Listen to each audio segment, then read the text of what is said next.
ಸಹಿತ ಇದ್ರ ಬಗ್ಗೆ ಬಹಳ ಇದು ವಹಿಸೋದ್ ಬಿಟ್ಟು ಈಗ ಎಲ್ಲೋ ಒಂದು ಸೈಟ್ ಹಂಚಿಕೆಯಲ್ಲಿ ಸಿಎಂ ಅವರು ಇದು ಆಗಿದ್ದಾರೆ ಅಂತ ಹೇಳಿ ಅದನ್ನೇ ಬಹಳ ರೀತಿಯಲ್ಲಿ ಸಿಎಂ ಮಾಡಿ ಒಂದು ನೋಡಾದ್ರೂ ಅದು ದೊಡ್ಡ ಸೀರಿಯಸ್ ಮ್ಯಾಟ್ರ್. ಅದ್ರ ಬಗ್ಗೆ ಚಕಾರದಿಂದ ಹೆಚ್ಚಿದ್ದು ಸರಿ ಇದೆ. ಆದರೆ ವಾಲ್ಮೀಕಿ ಹಗರಣ ಯಾಕಂದ್ರೆ ಎಷ್ಟು ಮಟ್ಟಿಗೆ ವಿಧಾನಸಭೆಯಲ್ಲಿ ನಾವು ಇದನ್ನು ಮಾಡ್ಕೊಂಡು ಮಾಡಿದ್ದೀವಿ, ಆದರೆ ಅಷ್ಟು ಮಟ್ಟಿಗೆ ಬರಲಿಲ್ಲ. ಯಾಕಂದ್ರೆ ಸರ್ಕಾರ ಭಾಳ ಮಂಡತನದಿಂದ ಈ ಮಟ್ಟಕ್ಕೆ ಸಿದ್ದರಾಮಯ್ಯ ಬಗ್ಗೆ ಭಾಳ ಗೌರವ ಇತ್ತು ನಮ್ಗೆ. ಯಾವುದೋ ಪಕ್ಷದ ಮುಖ್ಯಮಂತ್ರಿ ಇದ್ರೆ ಸಿದ್ದರಾಮಯ್ಯ ಬಗ್ಗೆ ಭಾಳ ಗೌರವ ಇತ್ತು.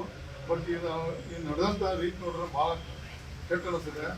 ಯಾಕೆ ಅವ್ರ ಮುಖ್ಯಮಂತ್ರಿ ಇದ್ದಾಗ SC ST OBC ಮಂದಿಗೆ ಅನ್ಯಾಯ ಆಗ್ತದೆ ಅಂದ್ರೆ ಇದು ಸರಿಯಲ್ಲ. ಅವರು ಅತಿ ತಕ್ಷಣ ಅವರು ಯಾವ್ದು ಒತ್ತಡದಲ್ಲಿ ಸಿಲುಕಿದಲ್ಲ ಹೊರಗೆ ಬಂದು ಹಿಂದಿನ ಸಿದ್ದರಾಮಯ್ಯ ತನಿಖೆಗೆ ಆದೇಶ ಮಾಡಬೇಕು, ಅವ್ರನ್ನ ಕೆಳಗಿಳಿಸ್ಬೇಕು ಅಂತ ಹೇಳಿ ಒಂದು ಕಾಂಗ್ರೆಸ್ನಲ್ಲಿ ಒಂದು ತಂಡ ಕೆಲಸ ಮಾಡ್ತಾ ಇದೆ. ಮೊದಲಿಗೆ ತಾವೊಂದು ಮಾತು ಹೇಳಿದ್ರಿ, ಸಿದ್ದರಾಮಯ್ಯನ ಕೆಳಗಿಳಿಸ್ತಾರೆ ನೋಡ್ತಾ ಇರಿ, ಮುಂದೊಂದು ದಿವಸ ಅವನೇ ಮುಗಿಸ್ತಿದೆ. ಯಾಕಂತಂದ್ರೆ ಈ ಹಗರಣಗಳ ಇದನ್ನ ಕಾಂಗ್ರೆಸ್ನವರೇ BJP ಅವ್ರಿಗೆ ಕೊಡ್ತಾ ಇದ್ದಾರೆ ಅನ್ನೋ ಒಂದು ವಿಚಾರ ಈಗ ಬಹಳಷ್ಟು ಚರ್ಚೆ ಆಗ್ತಾ ಇದೆ. ಕೆಲವೊಂದು ವಿಷಯ ಮಾಧ್ಯಮ ಮಾತಾಡ್ಬಾರ್ದಲ್ಲ, ಆದರೆ ಸಿದ್ದರಾಮಯ್ಯ ಇಳಿಸೋದು ಇರೋದು ಅವ್ರ ಪಕ್ಷದ ಆಂತರಿಕ ಸಮಸ್ಯೆ. ನಾತ್ರ ಬಳಿ ಎಂಟ್ರಿ ಆಗಿ ಬರೋದಿಲ್ಲ. ಆದರೆ ಅವ್ರ ನೋಡ್ರಿ, ಅದು ಉದಾಹರಣೆ ಇವತ್ತು ಕಾಂಗ್ರೆಸ್ ಪಕ್ಷ ಸರ್ಕಾರ ಬರಲಿಕ್ಕೆ ಮೂಲ ಕಾರಣ ಸಿದ್ದರಾಮಯ್ಯ ಅವರು. 135-130 ಸಿದ್ದರಾಮಯ್ಯ ಯಾರೋ ಎದುರಿಸ್ಕೊಂಡು CD ಶಿವಣ್ಣ ಅಂತ ಮಾತಾಡಿದ್ರೆ ಅಲ್ಲ. ಈ ಮಹಾನಾಯಕನ ನಾಮಕರಣ ಬದ್ದಾಗಿದೆ. CD ಶಿವಣ್ಣ ಸರ್ ಮಹಾನಾಯಕನ ಅಂಬೇಡ್ಕರ್ ಹೆಸರು.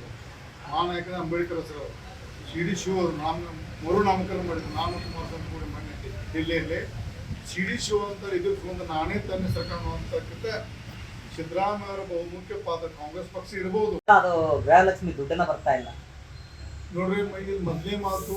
ಈ ಆಕ್ಚುಲಿ ಇದು ಒಂದು ಕೆಲವೊಂದು ನಮ್ಮ ಕಾಂಗ್ರೆಸ್ ಪಕ್ಷದ ಕಿಂತ ಹೆಚ್ಚು ನಮ್ಮ BJP ತಪ್ಪಿಗಾಗಿ ನಾವು ಸರ್ಕಾರ ಕಳ್ಕೊಂಡು ಗ್ಯಾರಂಟಿ ಸ್ಕೀಮ್ ಇದೆಲ್ಲ ಕಾಂಗ್ರೆಸ್ ಪಕ್ಷದ ಒಂದು ಇದು ಕರ್ನಾಟಕದಿಂದ ಪಕ್ಷ ನಮ್ಮ BJP ಪಕ್ಷದ ಕೆಲವೊಂದು ಸಮಸ್ಯೆಯಿಂದ ನಾವು ಕಳ್ಕೊಂಡಿರ್ತೀವಿ. ಆರಾಮಾಗಿ 100-120% ನಾವು ಬರ್ತಿರ್ತೀವಿ. ಅದು ಕಳ್ಕೊಂಡು ಈಗ ಪಕ್ಷ ವಿರೋಧ ಪಕ್ಷದ ಎದೆಗುಂದಿದೆ. ಆ ಪಕ್ಷ ಸಂಘಟನೆಗೆ ಹೆಚ್ಚು ಮತ ಕೊಡಬೇಕು. ಮತ್ತು ಈಗ ಮತ್ತೊಂದು ಸಲ ನಾನು ಭಾರತೀಯ ಜನತಾ ಪಕ್ಷದ ನಾಯಕರ ಮನೆ ಮಾಡ್ಕೋತೀನಿ. ಮೈಸೂರು ಪಾದಯಾತ್ರೆ ಮಾಡೋದು ನನ್ನ ದೇಹದ ಅಭ್ಯಂತರ ಇಲ್ಲ. ಅದಕ್ಕೆ ದೊಡ್ಡ ಹಗರಣ ವಾಲ್ಮೀಕಿ ಹಗರಣ ಮತ್ತು SC ST ಅನುದಾನವನ್ನು ರಾಜ್ಯ ಸರ್ಕಾರ ಬೇರೆ ಸ್ಕೀಮ್ ಬಳಸಿದ್ದಕ್ಕೆ ಅದಕ್ಕೆ ಹೋರಾಟ ಮಾಡೋಕ್ಕಂತ ಮನವಿ ಮಾಡ್ಕೊಳ್ತೀನಿ. ಅದನ್ನು ಅತಿ ಶೀಘ್ರದಲ್ಲೇ ಮತ್ತೊಂದು ಬಾರಿ ಹೇಳ್ತೀನಿ. ನಾವು ಕೂಡಲ ಸಂಗಮ ಬಸವರಾಜ ಅತ್ತಾಳು ನಾನು ಮತ್ತು ಇನ್ನೂ ಅನೇಕ ಶಾಸಕರು ಅನೇಕ ದೂರಿನ ಕುರಿತು ನಾವು ಅತಿ ಶೀಘ್ರದಲ್ಲಿ ಭಾರತೀಯ ಜನತಾ ಪಕ್ಷ ಹೈಕಮಾಂಡ್ ಪರಮಿತಿ ಕೊಟ್ಟರೆ ಮಾಡಲಿಕ್ಕೆ ತಯಾರಿದೆ. ಯಾಕೆ ನೋಡ್ತೇವೆ, ಯಾಕಂದ್ರೆ ನಮ್ಮ ಹೈಕಮಾಂಡ್ ನಾವು ರಾಷ್ಟ್ರೀಯ ಪಕ್ಷದ ಒಂದು ಪಕ್ಷದ ಹೇಗಿರುತ್ತೆ ಆ ಪಕ್ಷಕ್ಕೆ ಶ್ರಮವಂತ ನಾವು ಪಕ್ಷದ ಕಾರ್ಯಕರ್ತರು ಟೈಪ್ MLA ಪಕ್ಷದ ಒಂದು ಶಿಕ್ಷಣ ಸಿಪಾಯಿಗಳಿಂದ ಹೈಕಮಾಂಡ್ ನಿರ್ಣಯ ಭೇಟಿ ಮಾಡ್ತೇವೆ. ಆದ್ಯತೆಗೆ ನಾವು ನಮ್ಗೆ ಅವ್ರಿಗೆ ಮಾತಾಡೋದಿಲ್ಲ. ನಾನು ಏನು ಹೈಕಮಾಂಡ್ ಮಾತಾಡೋದು ಆದ್ಯತೆಗೆ ಯಾವ ಒಪ್ಪಿಲ್ಲ, ಒಪ್ಪೋದಿಲ್ಲ. Thank you sir.